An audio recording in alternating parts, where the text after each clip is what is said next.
미국의 어느 사회 심리학자가 짓궂은 실험을 했답니다. 당시 사회에 저명한 인사 24명에게 긴급 전보를 보냈습니다. 발신인은 밝히지 않은 이 전보의 내용은 이러했습니다. 선생님, 모든 것이 탄로 났습니다. 속히 피하십시오. 그랬더니 놀랍게도 심리학자가 그 전보를 친 지 24시간 이내에 9명이 출국해 버렸답니다. 발신인도 없이 날아온 한 장의 전보는 수취인들에게 극도의 불안을 조장하였고, 발신인도 밝히지 않은 이상한 전보 한 장 때문에 24명의 사람들 중 9명이나 출국해 버렸다는 촌곡을 빚었습니다. 우리나라 국회의원들에게 이렇게 하면 어떻게 될까요? 아마도 끝까지 오리발 내밀 것이 아닌가 그렇게 생각이 됩니다만, 아무튼 이런 일이 있었습니다. 하나님의 자녀가 이런 염려와 미래에 대한 불안의 사슬로부터 자유롭지 못할 때 우리는 우리를 구원하신 주님을 위하여 산다는 것은 불가능합니다. 너무나 많은 사람들이 다양한 걱정거리를 가지고 씨름하느라고 자신의 인생의 시간들을 하나님 앞에 드리지 못하고 있습니다.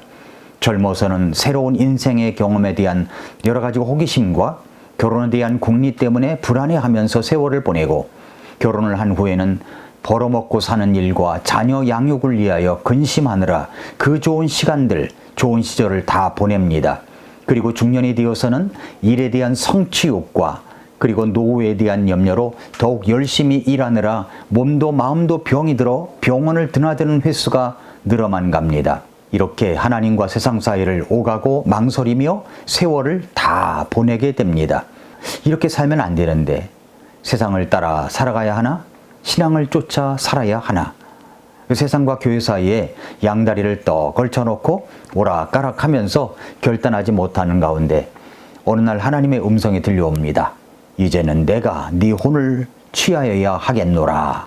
이제 그만 올래? 도대체 우리가 인생을 살아가는 동안 얼마만큼의 시간을 하나님만을 위해서 사용했다고 자부할 수 있을까요? 그렇다고 제가 지금 결혼하고 직장에 다니고 자녀를 양육하며 노후를 준비하는 인간의 기본적인 삶을 비신앙적이라고 말씀드리는 것이 아닙니다. 결혼하는 것도, 직장에 다니는 것도, 자녀를 양육하고 노후를 준비하는 것도 모두 주님의 일인 것은 틀림이 없습니다. 모두 신앙과 연결되어 섬기며 행하여야 할 일들입니다. 제가 말씀드리고자 하는 것은 그러한 삶 자체가 아니라 그러한 삶을 꾸려가는 우리의 마음의 자세이며 생활의 태도를 말하는 겁니다. 저와 여러분은 인생을 살아가면서 세상이 흔들 수 없는 확신의 부족이 우리 생활 곳곳에서 드러나는 우리 자신을 발견하지 않습니까? 모두 다 가져도 그런 확신이 부족한 현대 크리스천들을 종종 만나볼 수가 있습니다. 지금으로부터 약 100여 년 전 런던의 어떤 다리에서 허름한 한 노인이 낡은 모자를 쓰고 바이올린을 들고 연주를 하고 있었답니다. 날씨는 추운데 낡은 신발을 신은 그 앞에는 동양 그릇이 놓여 있었습니다. 그러나 연주가 엉망이었습니다. 그 바이올린 소리에 귀를 기울이는 사람은 거의 없었습니다.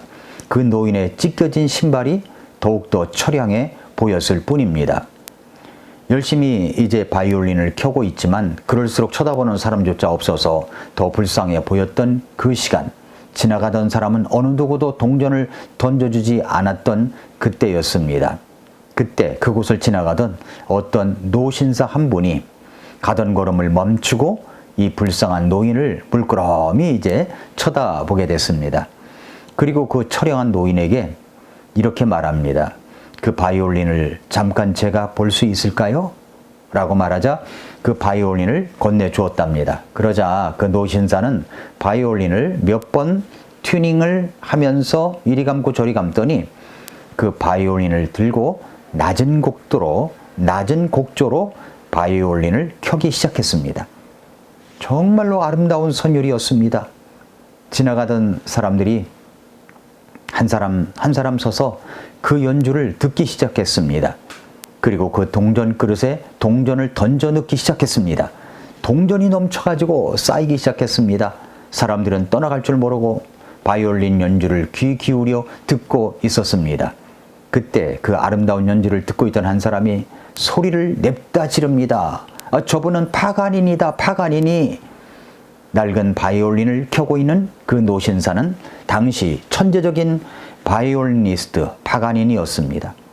어떤 바이올린인가가 중요한 것이 아니라 누구의 손에 그것이 들려져 있는가가 더 중요한 것이라는 교훈이죠. 그 파가니니가 한 번은 프랑스에 이제 처음으로 연주를 하러 가게 되었답니다. 그런데 그 첫 연주에서 많은 귀족들이 이제 참석을 했는데 너무나 이 사람들이 참석한 사람들이 도도한 사람들이기 때문에 파가니니의 연주를 별로 대수롭지 않게 생각하였습니다. 처음에는 참석은 했지만 별로 관심을 보이지 않았습니다. 그런데 연주를 하다가 4현 중에서 한 줄이 끊어졌습니다. 그런데 파가니니는 전혀 신경 쓰지 않고 나머지 3줄을 가지고 연주를 계속했습니다. 그런데 그렇게 3줄을 가지고 연주하다가 또 공교롭게도 또 한 줄이 끊어져 버렸습니다. 줄 2개를 가지고 연주를 할 상황이 되었습니다. 그런데도 조를 바꿔가면서 연주를 계속했다고 합니다. 그런데 여러분, 연주하다가 또 한 줄이 끊어졌답니다. 이제는 한 줄만 가지고 연주를 해야만 하는 이 최악의 상황이 벌어지게 된 것입니다. 그런데도 불구하고 그 한 줄을 가지고 그 연주를 끝까지 마쳤다고 합니다. 그랬더니 프랑스의 귀족들이 기립박수를 보내면서 찬사를 보내었다는 내용입니다. 한 줄 연주의 기적입니다. 나쁜 조건 때문에 안 되는 것이 아닙니다. 우리 인생도 마찬가지가 아니겠습니까? 우리는 모두 4줄 가지고 살아가는 인생이라고 생각합니다. 그러나 생각해 보십시오. 정말 우리가 4줄을 가지고 살아가고 있습니까? 자세히 그 인생을 살펴보면 한 줄 이상은 끊어져 있는 것을 발견하지 않습니까? 그래도 우리의 인생 연주는 계속해야 되지 않겠습니까?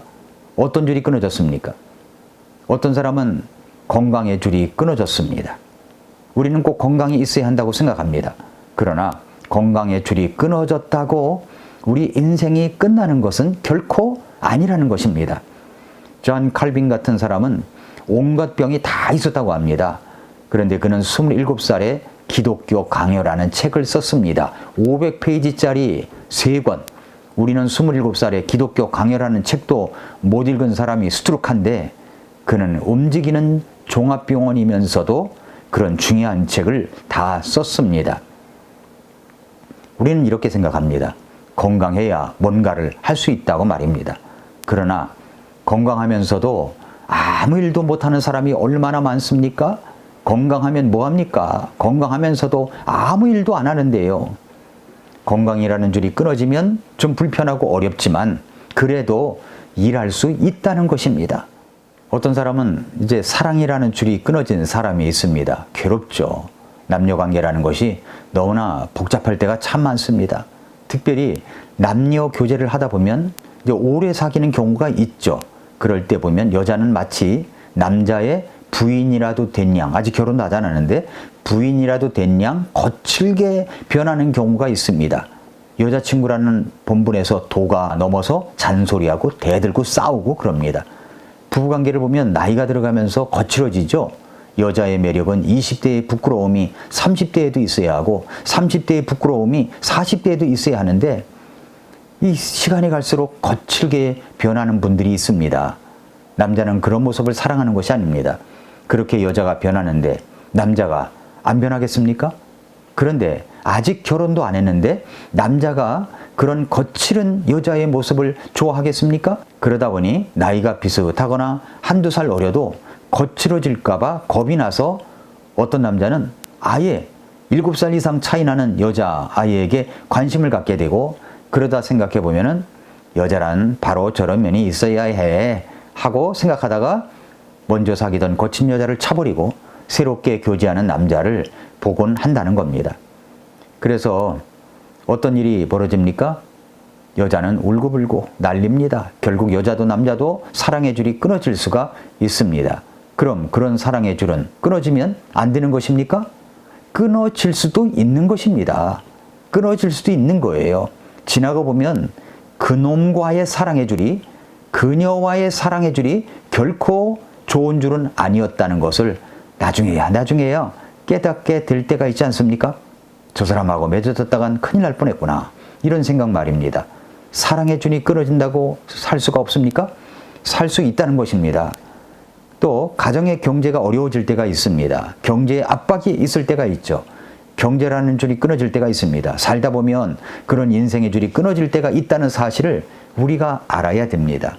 성경에도 보면 그런 인생의 줄이 끊어진 사람이 있습니다. 모세입니다. 모세. 그는 출생이 이스라엘 선민으로 태어났지만 죽을 고비를 넘겨서 하나님의 보호하신 가운데 이집트 공주의 아들로 입양되어 자라났습니다. 그런데 그런 왕자의 좋은 줄이 나중에는 끊어지게 되죠. 그래서 그는 광야로 피신하여 40년을 지내게 됩니다. 그는 이제 모든 줄이 끊어진 처량한 모습을 안고 살아가게 됩니다. 출애굽기를 읽어보면 그런 모습을 읽을 수가 있죠. 요셉도 그랬습니다. 그는 아버지의 사랑받는 아들로 태어나서 형들의 시기와 미움을 받다가 형들에게 죽을 고비를 넘기고 이집트의 종으로 팔려가는 신세가 되어버렸습니다. 그의 인생의 줄이 몇 가닥이나 남아 있었다고 여러분 생각하십니까? 제가 생각할 때는 그가 목숨을 빼고는 모든 인생의 줄이 다 끊어진 것이 아닌가, 그런 생각이 듭니다. 다윗도 그랬습니다. 그는 막내로 태어나서 양을 치는 목동이었습니다. 그런데 하나님의 기름 부음을 받고 왕으로 준비되어 가다가 골리앗과의 싸움에서 승리를 거둔 후 튼튼한 인생줄이 생기는가 했더니 이 사울의 질투와 미움을 받아서 얼마나 오랜 세월 동안 쫓기고 도망가는 신세를 가지게 되었습니까? 그의 모든 인생의 줄이 다 끊어진 그런 사람이었습니다.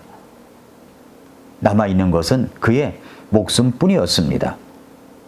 그러나 여러분, 다윗은 인생의 말년에 시편 23편 말씀을 기록합니다. 그리고 자신에게 모든 인생의 줄이 끊어진다고 할지라도 뒤돌아보니 하나님의 인도하심이 얼마나 컸던지 세상이 흔들 수 없는 확신을 이야기합니다. 뭐라고 얘기를 합니까?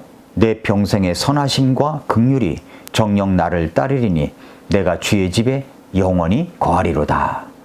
사랑하는 성도 여러분, 애청자 여러분, 주님은 나의 목자이십니다. 그렇다면 우리의 인생의 줄이 끊어져 간다고 할지라도 내 평생에 하나님의 선하심과 그리고 하나님의 긍휼이 정녕 나를 따라오게 될 것입니다. 그리고 이렇게 고백할 수 있지 않겠습니까? 내가 주의 집에 영원히 거하리로다. 주님은 나의 목자이십니다. 오늘도 미라클 모닝입니다.